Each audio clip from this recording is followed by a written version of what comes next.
이 영상은 암흑대륙 스토리 요약 5편입니다. 정주행을 원하시는 분은 상단의 링크를 참고해주시면 감사하겠습니다. 1001호 앞에 도착한 카밀라. 벤자민은 사설병에게 공격하지 말고 들여보내라고 명령합니다. 벤자민과 대면한 카밀라는 총을 쏘도록 유도해보지만 벤자민은 꼼짝도 하지 않습니다. 결국 못 참고 먼저 쏘는 카밀라. 벤자민은 신체 겉부분에 두른 낸으로 총알을 막아냅니다. 카밀라는 예상치 못한 전개에 당황하고 결국 왕자 살인 미수죄로 구속됩니다. 벤자민은 특정 조건을 만족하는 자신의 사설병이 죽으면 그 능력을 사용할 수 있는 특질계 하츠를 가지고 있었습니다. 무세가 붙여놓은 낸세를 통해 무세 사망 후 카밀라의 부활을 지켜본 것입니다. 벤자민은 빈센트와 무세의 유지를 이어 반드시 왕이 된 후 세계 통일을 하겠다고 다짐합니다.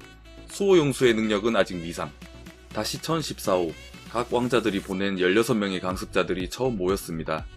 그중 13왕자 경호병 바리게는 7왕비의 신임을 얻었다고 생각하여 특히 힘이 바짝 들어갔네요. 그런데 이들 뒤에 인형이 하나 서 있습니다.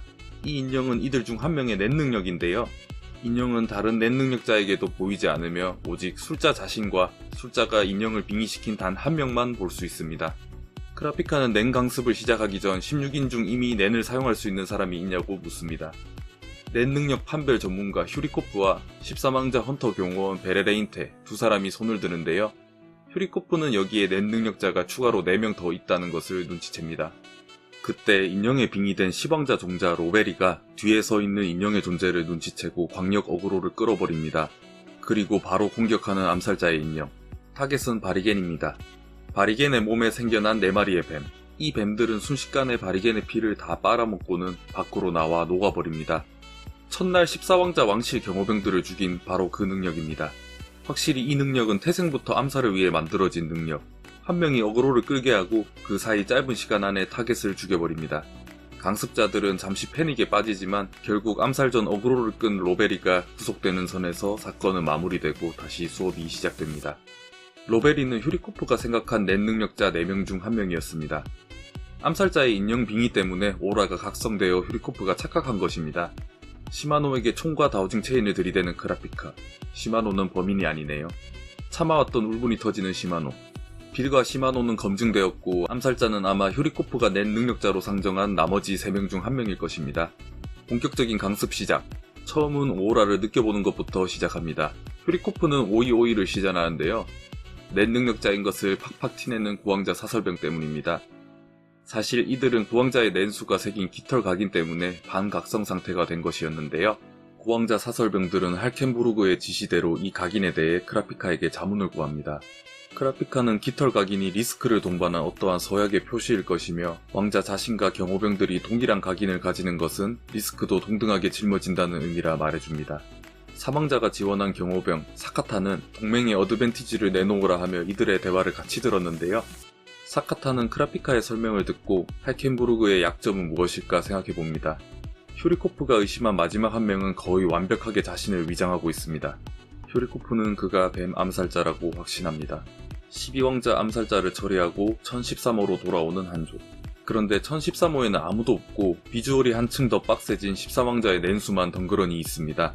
한조는 1014호실로 가서 크라피카와 같이 이 일에 대해 상의해봅니다. 13호 사람들이 낸 능력에 의해 다른 곳으로 이동되었다는 것은 확실해 보이나 그것이 누구의 능력인지는 알 수 없는 상황. 최악의 경우 저거의 공격일 수도 있습니다. 그때 13왕자 경호대장 웨르게로부터 전화가 걸려옵니다. 13호실은 여전히 비어있는 상태. 일단 방째로 이동되었다는 것은 확인되었습니다. 크라피카는 1013호의 현 상황을 전달합니다. 하지만 웨르게는 남의 말은 절대 듣지 않는 젊은 꼰대입니다. 크라피카의 말을 무시하고 다짜고짜 12왕자 살해건 관련 조사한 모든 내용을 보고하라 하네요. 크라피카는 범인이 타프디라는 것을 알려주고 정중하게 다시 한번 문박 상황을 확인해달라고 부탁합니다. 크라피카의 논리적이고 진심 어린 설득을 들은 웨르게의 결론. 헌터 협회가 작당하여 카킹을 무너뜨리려고 하는구나. 그러고는 전화를 끊어버립니다. 그래도 일단 13왕자 측이 무사하다는 것, 또 13왕자 측과 연락은 할 수 있다는 것을 알아냈습니다. 바로 1013호 상황에 대해 설명하라는 사카타. 바비마에나에게 허락을 받고 난 뒤에야 설명해줍니다. 낸 강습으로 일단 교착은 유지되고 있지만 정말 답도 없는 상황입니다. 잠에서 깨 본체로 돌아온 한조. 웨르게는 7왕비에게 낸이란 것은 존재하지 않으며 14호실에 베레레인테를 보낼 이유가 없다고 말하고 있습니다. 이에 비스케와 한조는 본인들이 직접 전 13호의 모두에게 낸을 가르쳐주겠다고 하는데요. 절대 설득당하지 않을 것 같은 웨르게. 비스케는 우선 낸 능력이 실존하는 것을 보여주기 위해 본 모습으로 돌아갑니다. 그런데 웨르게는 비스케의 완벽한 근육을 보고 한눈에 반해버립니다. 비스케 바라기 웨르게는 바로 베레레인테를 14호실로 보내는 것을 허락하고 그가 방을 나갈 때 크라피카가 말한 대로 바깥의 상황도 확인해 보려고 합니다. 베레레인테가 나갔는데도 별 차이 없는 모습. 그런데 방으로 돌아가려고 하니 이런 모습입니다.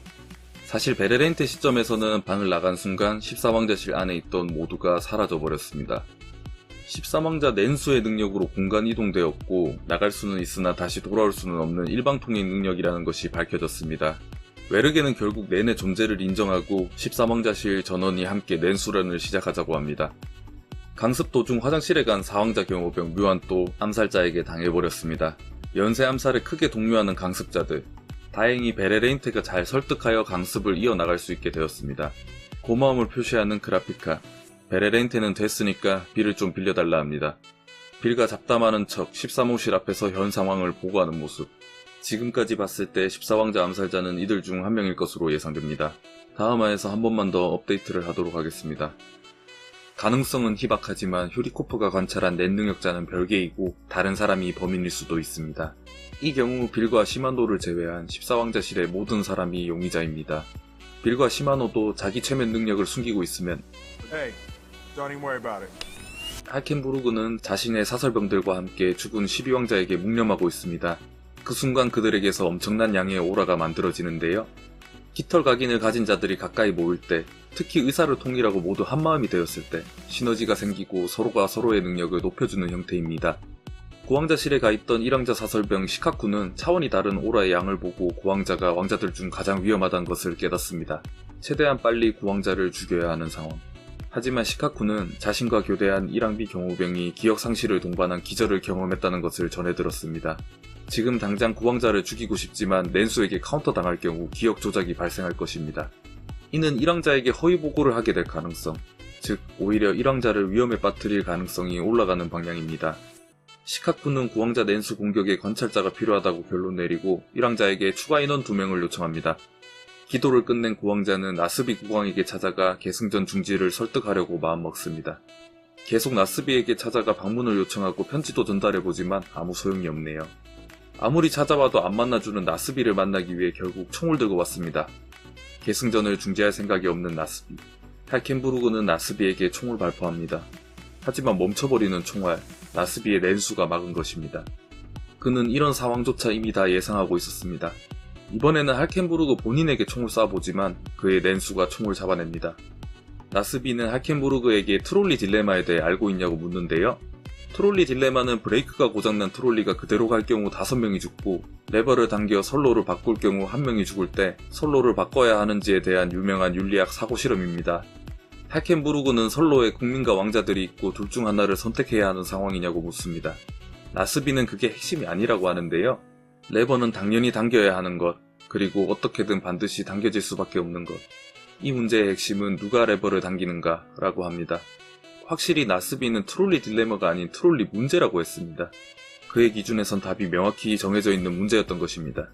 할켄부르그는 계승전을 멈추는 것은 자신의 능력 밖이라는 것을 깨닫고 왕이 되어 세상을 바꾸겠다고 결심합니다.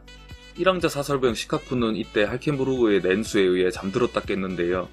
1왕자는 무전을 통해 즉시 고왕자의 능력을 입수하라고 명합니다. 시카쿠는 상대의 공격을 방어하면 그 능력을 뺏을 수 있는 하츠를 가지고 있습니다. 전투 태세를 갖춘 시카쿠를 향해 낸 화살을 쏘는 할켄부르그. 이것은 한방 한방 본인의 죽음을 각오하고 쏘는 화살.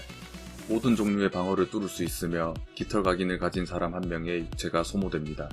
낸 화살을 맞고 쓰러지는 시카쿠.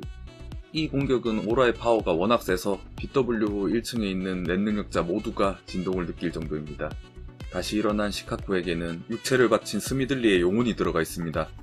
스미들리의 육체는 뇌파를 분석해본 결과 수면 상태입니다. 할켄부르그는 자신의 능력에 대해 조사 및 실험을 해보려고 합니다. 그 조사를 위해 시카쿠 육체에 들어간 스미들리의 희생은 필수 불가결한 상황. 할켄부르그는 스미들리의 의사를 묻고 스미들리도 요청에 응하겠다 합니다. 7왕자실 앞에 가서 권총 자살하는 스미들리.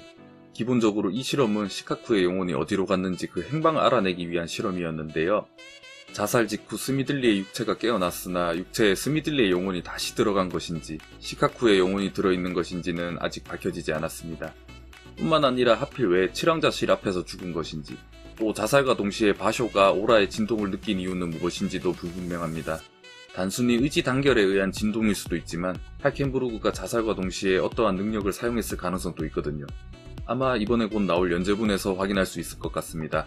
다음 화에서는 1014호 이야기와 더불어 제가 생각하는 헌터 최고의 연출 장면, 그리고 조금 복잡한 이야기로 다시 찾아뵙겠습니다. 시청해주셔서 감사합니다.